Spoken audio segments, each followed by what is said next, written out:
أعوذ بالله من الشيطان الرجيم.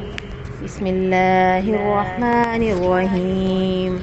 يا أيها الناس كلوا مما في الأرض حلالا طيبا ولا تتبعوا خطوات الشيطان إنه لكم عدو مبين.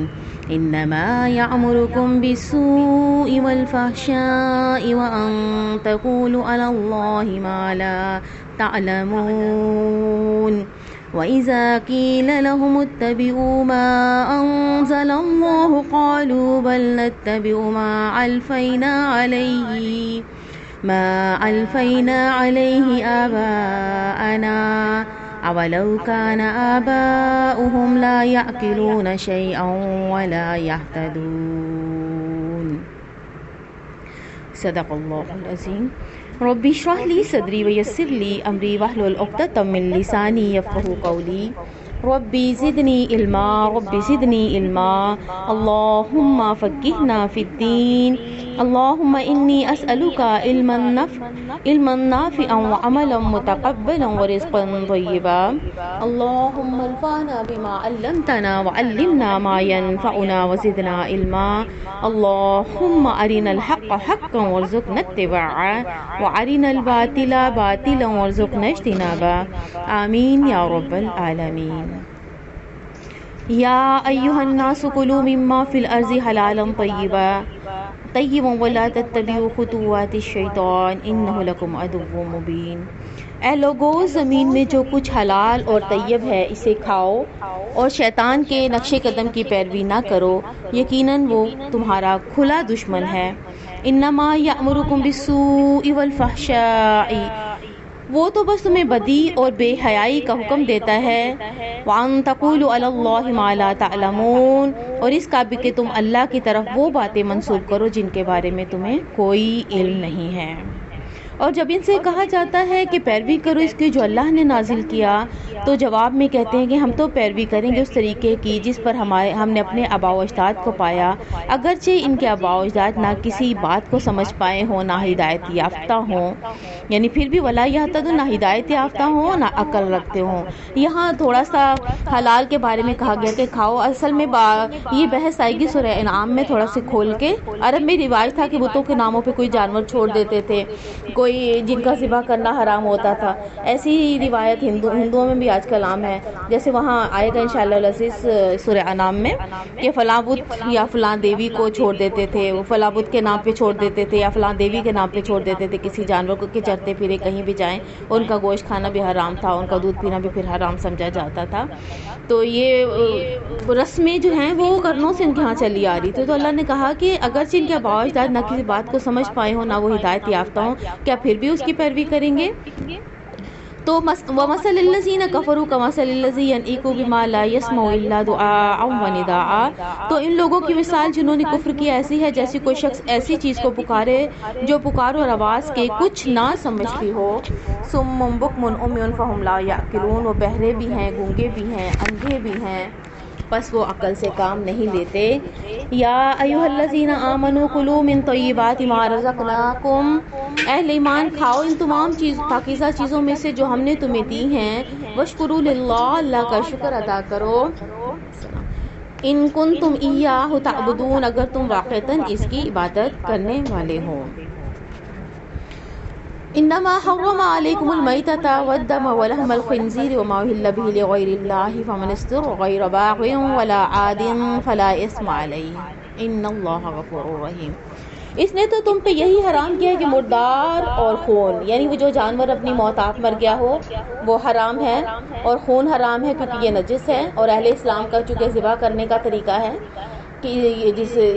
گردن کو کاٹا جاتا ہے تاکہ شریانے وغیرہ کٹ جائیں اور جسم کا اکثر خون نکل جائے، لیکن اگر جھٹکا دیا جائے یا تیزدار آلے کے ذریعے کی وہاں سے جانور کی گردن الگ کر دی جائے جیسے سکھ یا یورپ وغیرہ میں کیا جاتا ہے، تو پھر خون جسم کے اندر ہی رہ جاتا ہے، جو کہ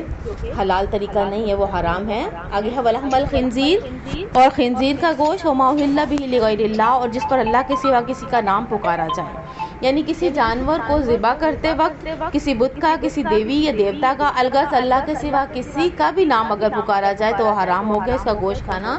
مطلقاً حرام ہے، لیکن اس کی تابع کی صورت بھی ہے کہ کسی بزرگ کا قرب حاصل کرنے کے لیے جانور کو اس کے مزار پہ لے جا کے وہاں ذبح کیا جائے، اگرچہ دعویٰ یہ ہو کہ یہ صاحب مزار کے صالح ثواب کی خاطر اللہ کے لیے ذبح کیا گیا تو اس لیے کہ صالح ثواب کی خاطر یہ عمل گھر پہ بھی کیا جا سکتا تھا۔ وہ کھانے جو اہل عرب میں اس وقت رائج تھے، اللہ تعالیٰ نے بنیادی طور پر ان میں سے 4 چیزوں کی حرمت کا بار بار اعلان کیا ہے، سورہ بقرہ میں بھی اور آگے سورہ مائدہ میں بھی آئے گا جو ہم نے کچھ دنوں پہلے پڑھا تھا نا۔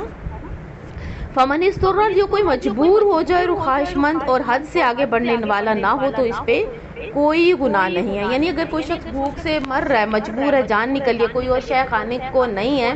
تو اللہ تعالیٰ نے دیکھیں جان کی حرمت اتنی زیادہ رکھی ہے تو اللہ تعالیٰ نے کہا کہ جان بچانے کے لیے وہ حرام بھی کھا سکتا ہے، لیکن کتنا 2 شرطیں رکھی اللہ تعالیٰ نے کہ نہ حد سے تجاوز کرے اور نہ ہی اس کا کوئی گناہ کا ارادہ ہو، یعنی بدنیتی کے ارادے سے بھی نہ ہو اور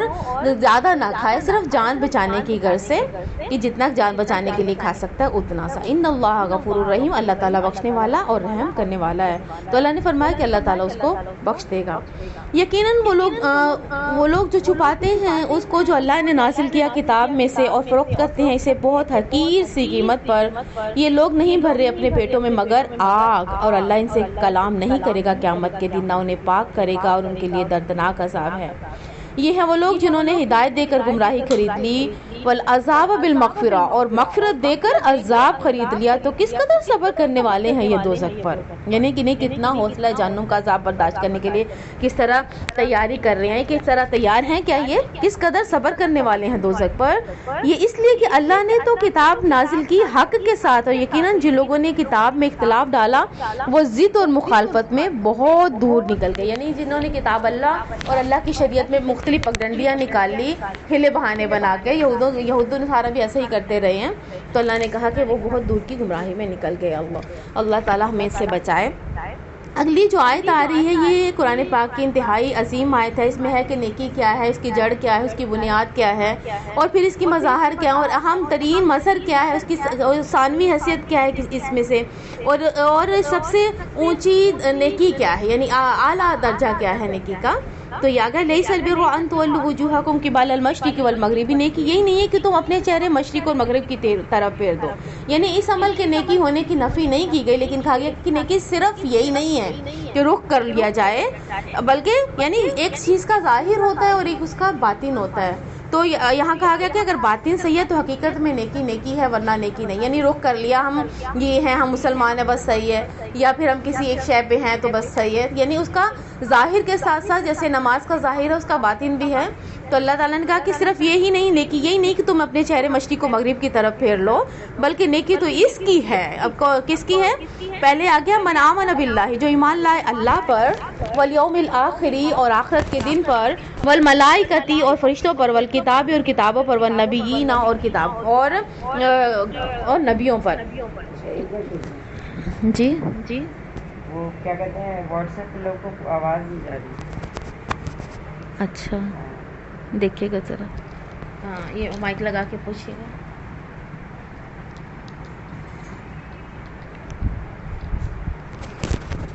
ہاں السلام علیکم، آواز آ رہی ہے؟ ہلو جی مجھے تو آ رہی ہے۔ ہاں جائے یہ واٹس ایپ پہ ہے نا؟ یہ وہ آئی ایم او پہ آواز نہیں جا رہی ہے اس میں۔ اچھا اس میں واٹس نہیں آ ایپ رہی؟ پہ کال نہیں جا رہی نا آواز۔ واٹس ایپ والے کہہ رہے ہیں آ رہی ہے، یہ ہے نا واٹس ایپ کا گروپ؟ یہ آئی ایم او کا ہے، اچھا دونوں پہ آ رہی ہے، کیونکہ ابھی مجھے میسج آیا کہ کال نہیں آ رہی ہے۔ جی السلام علیکم، ہلو آواز آ رہی ہے؟ جی آ رہی ہے۔ جی آ رہی ہے، یہاں سے بھی میسج آیا آ رہی واٹس ایپ پہ آ رہی ہے، کیونکہ واٹس ایپ والے کہہ رہے ہیں نہیں آ ہے، رہی۔ واٹس ایپ پہ آ رہی ہے، واٹس ایپ کا مجھے نہیں پتا، ایمو پہ آ رہی ہے، واٹس ایپ پہ نہیں۔ اب پوچھیں واٹس ایپ پہ ملا دیں گے۔ ہلو واٹس ایپ پہ آواز آ رہی ہے؟